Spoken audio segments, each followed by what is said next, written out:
We're back, and it's time for another edition of Hacking TV.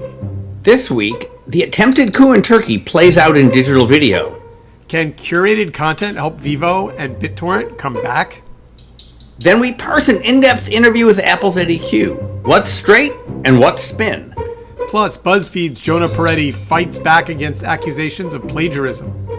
And looking ahead to the political conventions, what role will Facebook play? There's a lot to cover, so let's get started with Hacking TV. I'm Steve Rosenbaum. And I'm Saul Hansel. And this is a busy week. It is Hacking a busy week. So you know, the thing about Facebook went from 2 weeks ago saying, hey, for all intents and purposes, we're out of the news business, to now being just the white hot center of the news business with no kind of likelihood that that's going to dial down. It's interesting. There's something about far and away the most used, at least by hours, and the second most used by reach internet service in the world, saying we're going to let everybody connect to everybody. That makes this the TV utility platform. And by the way, the Turkish live feeds were incredibly gripping. Like, what do you remember? I remember thinking, I mean, honestly, part of what happens when you're not there is you're trying to decipher, is this actually a populist uprising against a bad government, or is it a handful of military leaders against a reasonably popular government? And it's very hard to know the answer to that. And it used to be that all got filtered through international coverage and U.S.'s ethnocentric view of the world. And it just, and again, some of our listeners are going to send me hate mail and say I got it wrong. But at least it seems like the uprising was put down quickly, at least in part using social media. Social media, in part social media by the president. I mean, one of the more interesting scenes was when the president from an undisclosed location calls in on FaceTime, and the camera is showing the FaceTime talking to the anchor of the president. So you've got social media, but it's not just power to the people. Right. And at the same time, Turkey was blocking Facebook and Twitter and YouTube. Unclear, do we even know who, was that, who was blocking those feeds and how did they get unblocked? I mean, we're going to hear more about this for sure. One of the interesting things that happens, right? There's something deeply Orwellian about this whole thing, right? We don't know exactly who's on which side, but we know, they're all fighting for power using every technique, old and new. And so there's a purge going on where, Erdogan is trying to get rid of, sympathetic military officers, and he's trying to use this to purge his one-time ally, now rival, Gulen, the cleric. And is social media going to help prevent the kind of purges that Stalin and every other dictator has done, because somehow there's going to be a bright line of clarity? Or is it good at stopping, things in the street, but it can't help any with the aftermath? And not to what do you think? And not to make the mistake of jumping from Stalin directly to Trump. But I do have to say that I thought that press conference where Trump announced Pence, spent 25 minutes talking about himself, invited Pence on stage, tapped him on the shoulder, and walked off and didn't even stand with him. That probably wouldn't have made the nightly news back in the day. But boy, it was that. Right, but did you watch that on cable or did you watch that on YouTube? Facebook? What? Facebook, YouTube, some feed that made its way into my feed. Because you weren't watching live, but you watched the replay of the live. Yeah, I specifically watched it because people said to me, you've got to see how much these guys clearly, how much Trump really doesn't like him. And I said, all right, well, is there evidence of that? And then I watched it and I was like, yeah, there kind of is. Well, let's parse that, because, right, again, I keep thinking that live, on some sense, is overrated, right? So the meaning of that clip was that somebody watched it all the way through and said the proportion here is all off. 25 minutes of Trump, 3 minutes of Pence, and and look at what happens at the end. And so you watch the whole thing. Well, to be clear, 25 minutes of Trump, 13 minutes of Pence, with an 8-second overlap where Trump invites him on stage, gives him a kind of a conciliatory pat on the back, and literally can't even bring himself to stand there so that they can get the two shot of the two of them together. I mean, it was pretty telling. It was right. I mean, it's telling, for a guy who's really media savvy in this over media age, the fact that he didn't get what the point of this particular kabuki theater is means so much. Yeah. What it does is it ratifies what the rumor mill was saying, which was Trump really didn't want Pence. He was kind of forced into it by the Republican establishment. He was leaning toward... How could you say that, Steve? Because he tweeted that Pence was his first choice all along. And how could you doubt that if Trump tweets it, it's got to be true? That will be the tweet that will come out of this show. Saul Hansel, if Trump tweets it, it's got to be true. And they will etch that into... believe him, he's the biggest truth teller of them all. Yeah. All right. So moving on, because we got we got a lot to cover. What do you make of this BitTorrent thing? Who? Yeah. Fair enough. Right. I mean, BitTorrent. So the BitTorrent thing is they put out a press release that said now BitTorrent has an app that somehow has something to do with BitTorrent technology, but you can get the Onion on it instead of getting the Onion on every other damn service, and you can get something or another from the convention on it. And right, once upon a time, we needed BitTorrent because the internet wasn't good enough to get everybody all the video you wanted, but we've just been talking tonight and all week that you can watch Facebook Live, and everybody can watch Facebook and Netflix, and the bandwidth is just fine, thank you. You don't need, weird peer-to-peer shit. So you're saying, essentially, your take is that this is dead man walking, right? That look, we know that that even in today's world, even when you're dead, you can still put out a press release. But it's BitTorrent raised venture capital at some point. BitTorrent Inc. rather than BitTorrent, the sort of movement in the open source software and the protocol. So they have to go do something. But we can be like Snapchat. Speaking of which, Vivo just put out the same press release. It's not quite as dead.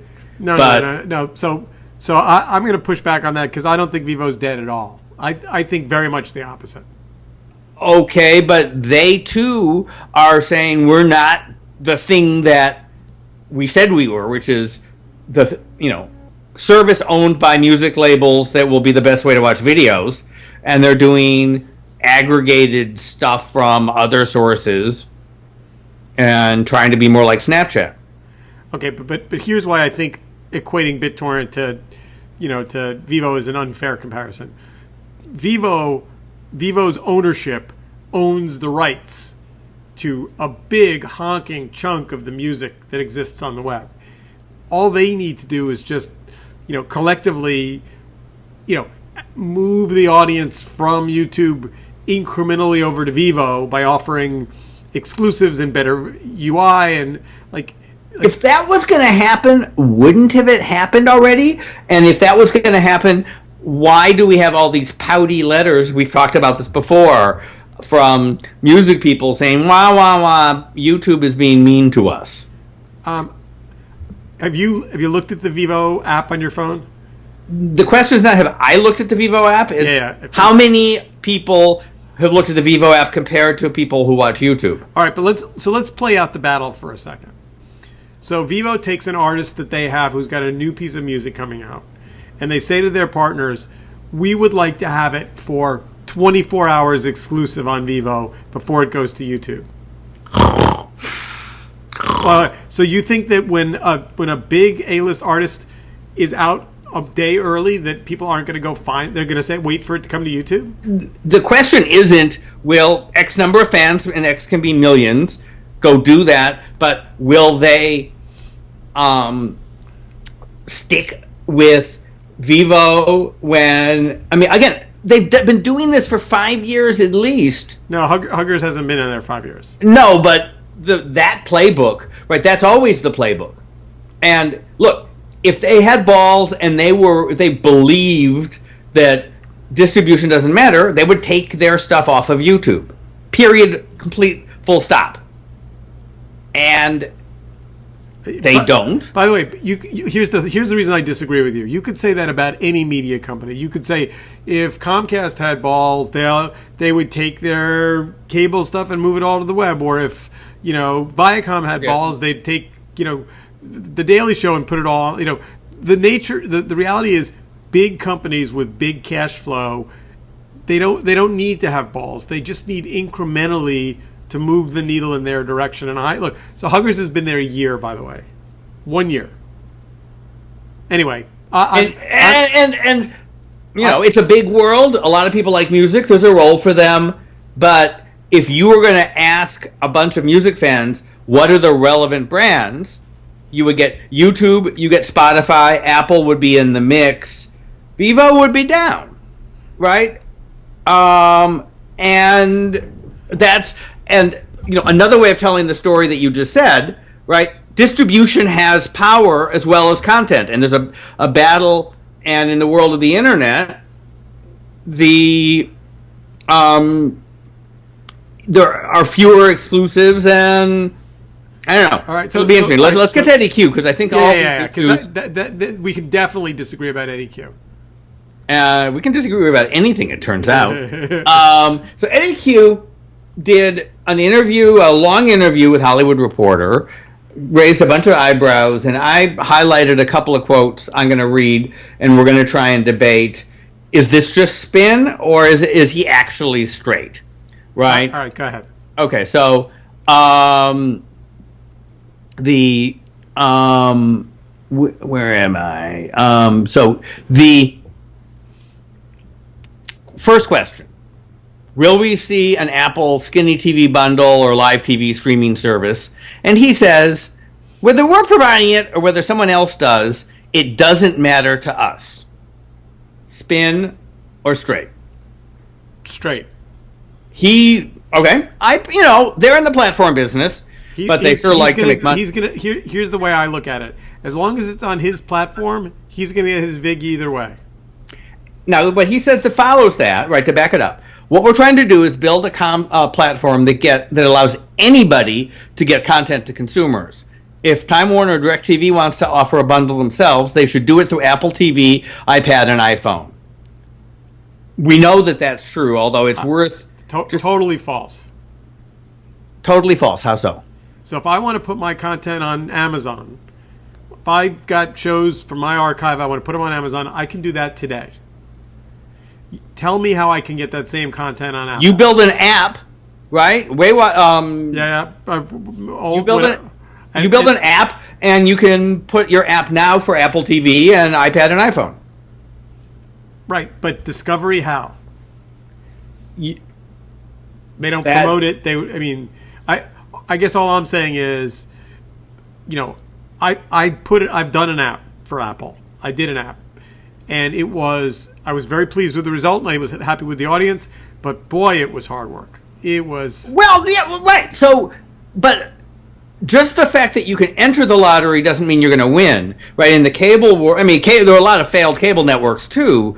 But if you only have 500 channels, the odds that you're going to do okay are, something out of 500, as opposed to if you have a gazillion channels, right? Your odds are lower, but it's not a walled garden. It's just a garden crowded with weeds. Apple has all kinds of rules. If you have less than, I'm going to mess this up, it's either 50 or 500, it's something with a 5 in front and a 0 or 2, you have to go through one of their aggregators that they authorize. They've just made it that it is a more, I'm going to use a word kind of out of form here, but it's a more intensely curated experience than some of the other ways you could get. Well, to it. also remember what he's saying is not we're going to let Steve Rosenbaum compete with Apple. We're going to let Time Warner and DirecTV, AT&T. So right. He's arguing that it's a platform that'll let big guys compete with each other with bundles. And again, that's a weird competition because there's the same, 6 media companies that make the 25 cable channels that matter. So in this skinny bundle world, it's about how many different people are going to see. It's like how many online bookstores are there going to be? All right, so keep going. You got more. You've got more. I do. So then he sort of says something, and this is what got a certain amount of online comment. He says, "I'm not a big fan of skinny bundles. Most people at the end of the day will end up paying more, not less, for the things they love." And then he says, why are people with TV content at an all-time high? Why are people asking for less? It has to do with the way things are being provided. I feel like I'm not getting my money's worth. Then I want to pay less. So he's arguing that if the platform were better, say a platform from a really good consumer electronics company, then people wouldn't be wanting to break up the bundle. Well, Spinner right. Or let's consider the source. Let's remember that when we look back in history in 50 years, one of the things that Apple will be remembered for was destroying the LP. I mean, Steve Jobs came in and said, I don't understand why you make everyone buy all these songs when they only want one. Let's charge 99 cents per song. The music industry went nuts. Jobs was able, because he owned the device, to through very tough negotiations, get albums replaced by songs. And I think, I don't know that I think Eddie Q is necessarily Steve Jobs reincarnated, but I think essentially saying the same thing, which is, why can't I just pay Apple for the shows I want and not have to buy these preordained collections that take a bunch of stuff I don't want and put it in with a bunch of stuff I do want? And I kind of agree with him. I know you agree with him. He's saying, what he is saying is, at the end of the day, people aren't going to wind up paying less. They may pay different. And so, Apple has never been really about discounting. Yes, charging 99 cents for the hit song instead of $12 for the CD is a huge discount in some way, but I think he does have a point that there is real demand to pay for video content. Netflix and Hulu and all these guys are proving that there's money for it, but it's going to change form. Now, we'll come back to what Peter Kafka said. So why aren't people happy with what they're getting? Says Hollywood Reporter. He says they're not getting the features they want. The fact that I have to set things to record seems idiotic.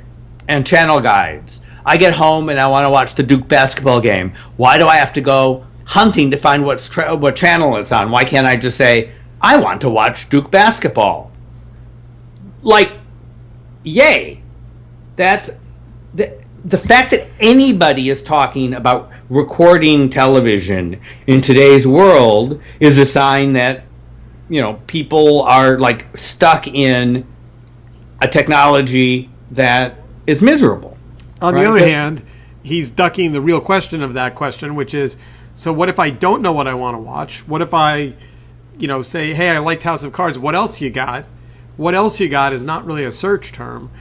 Part of why old television. But the cable guide's answer to that is just, since we have a finite number of live channels, we'll tell you what else you have. And by the way, they're all started 15 minutes ago. So here's 500 things that you can't watch from the beginning. So I think we all agree that the old model of live TV doesn't work for discovery of on-demand TV. But that being said, it'll be a long time before we see a better discovery tool. Except for, say, maybe Netflix. Let's save that for another show. I think Netflix Discovery has its own finite set of problems, but Absolutely, but So- you wouldn't trade it in for a cable channel grid. no. So I want to get to the Peter Kafka stuff because he takes a pretty sharp jab at the ADQ conversation. okay, well, so I'll just give you one more. How have your conversations with Hollywood executives evolved over time? It's gotten better and better because over the years, the fear of Silicon Valley has gone away, and now we've had these working relationships for a long time. Do you believe that? No, Yeah, me neither. I thought the fact that he said he spends 5 to 7 days a month in LA was surprising. And one other thing we have to talk about is what the hell are they doing with content? Because they've got now 3 things, a couple of which that they admitted to. There's Planet of the Apps, and there is a thing they won't confirm with Dr. Dre and Taylor Swift documentary. And so the question is, what the hell are you doing in original content? And he says, we're only going into the content business with projects we think are tied to our products. Right now, that's Apple Music. The rest is about giving talent a platform that lets them be creative in new ways. If I was an agent, I'd be very excited about what Apple is doing because it lets people I represent do more. Do we think that Apple is just doing a couple of Apple Music related things, or is this the camel's nose under the tent and they're going to turn into the next Time Warner? Remember when U2 front-loaded an entire album of its content onto the new iPhone? They put I was actually at that press conference in California. They put not only their new album, but every album they ever did, and charge $150 extra for it. Yeah. No, but then I don't understand how Apple imagines it's going to expose Planet of the Apps to a customer that's not like I don't know where this discovery part's going to come from. So, and because they can't figure that out, they're not going to be a studio.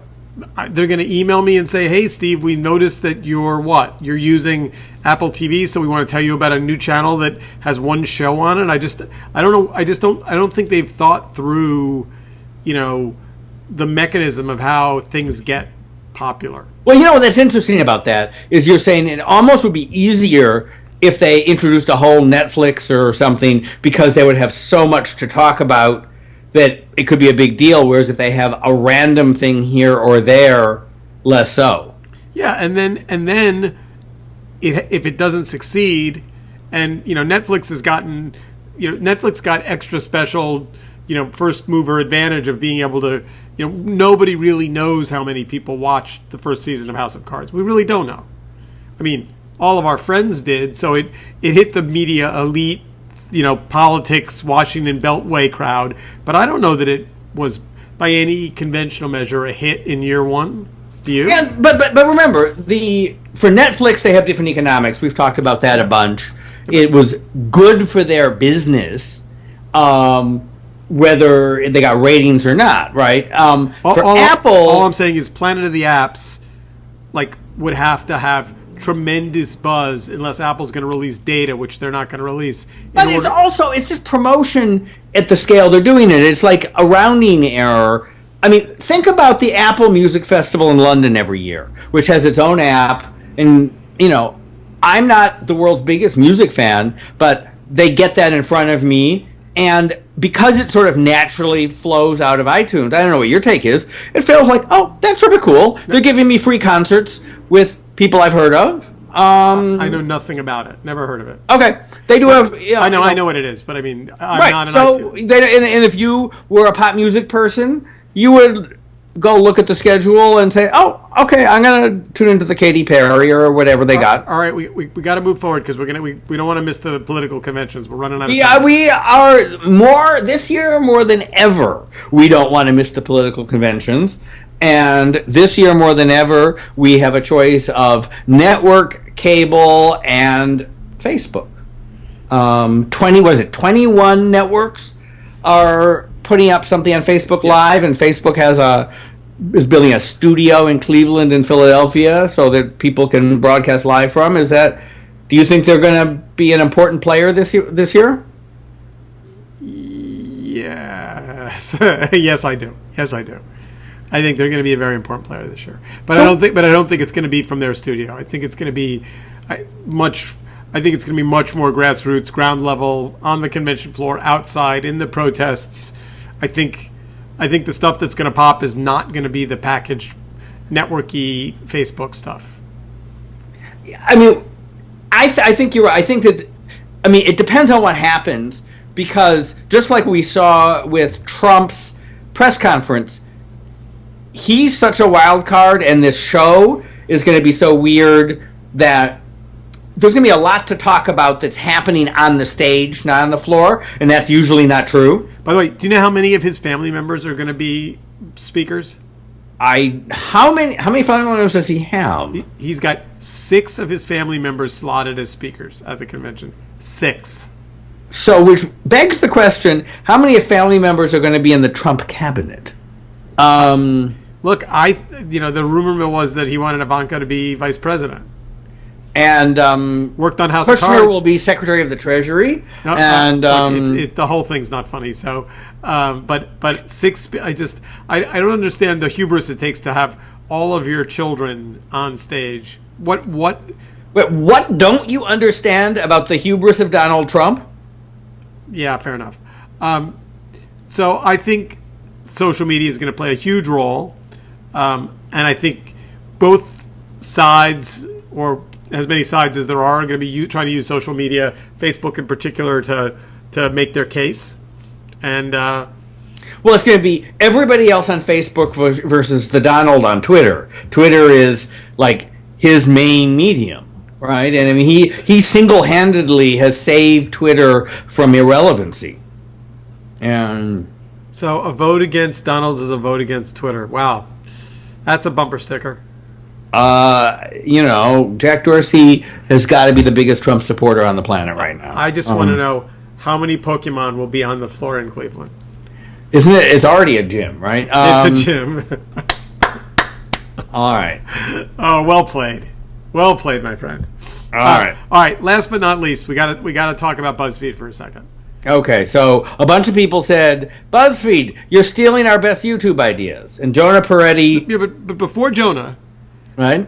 There was this, the big media picked it up. It got picked up all over, and it was kind of like, well, of course they are. Like they were guilty until proven innocent, and everyone, this one person who said, I did a video about I didn't even know what it was abstinence or something, and everyone said, of course that video was stolen by BuzzFeed, and Jonah Peretti sent out an email, very public, very carefully researched, I thought, remarkably solid, point by point, and said, here's the video we made before you made your video, to each one of these claims, and just really kind of, I thought, knocked them back. And and I felt bad, because it's like, you know what, he deserved, but BuzzFeed's working hard, they deserve to be innocent until proven guilty, and the fact that the media was willing to indict him for theft, and that he had to, but he did it in a very measured, non-confrontational. He said, here's my email address. Email me if you want to talk. It was Jonah is really good. And look, he hired Zay Frank to run his video division, right? That's both guts and taste, right? And he's the network executive of our, the Freddie Silverman of our generation. Yeah, no, it was. Nobody knows who Freddie Silverman is, but yeah, well, it was a very solid big boy move and very impressive, and at a time when I think now on balance, I thought Facebook's answer to how are we going to deal with live was surprisingly ill thought through. They said, well, it's all about context. So if someone puts up a video that's violent and abusive, but we believe the source of that video is against violence and abuse, then we'll leave it up. But if we think it's supporting violence and abuse, we're going to take it down. And we have teams on call 24/7 to make these decisions. And I was like, on call? They go home? Like, really? You don't have a warehouse full of people looking at all this live stuff night and day? That's frightening. I mean, I'd like to think that they're building an editorial review team quickly and aggressively that's got, real chops to understand the complexity of what they leave up. But you and I disagree. I'm perfectly happy with them to leave things, somewhat looser than you are, and we'll deal with it, because I think that essentially the society changing goodness from all of this live media is it lets people have something to say get past gatekeepers, and so the price that some people will say really gross things. Okay, so just to be clear, if I find a swastika and I post, here's a picture of a swastika on a building in downtown New York, and I find it morally reprehensible, and I'm Jewish, and I post that, they leave it up because I clearly am against it? Absolutely, because think about, you're in Turkey, and you're saying I should try that. I'm saying that if you're in Turkey, there are things that somebody is going to legitimately find morally reprehensible that some of us sitting here in New York are going to say is the essence of democracy, and there are going to be other things that may not really be morally reprehensible, that the government is going to decide is morally reprehensible, and it's a tool of oppression. And the only way, there's a reason for the First Amendment. The First Amendment doesn't say freedom of speech except when you offend people. I'm really actually clear on this, that the whole point of freedom of speech is so that people who have power can't use some phrase like hate speech to censor people they disagree with. And I would rather, I would march with the ACLU in Skokie, Illinois every time. I think next week will give us plenty of opportunity to have this conversation. I think there's going to be lots of hate speech to go around. Look forward to seeing you on Hacking TV next week, Saul, and have a good week. It's going to be a very interesting week.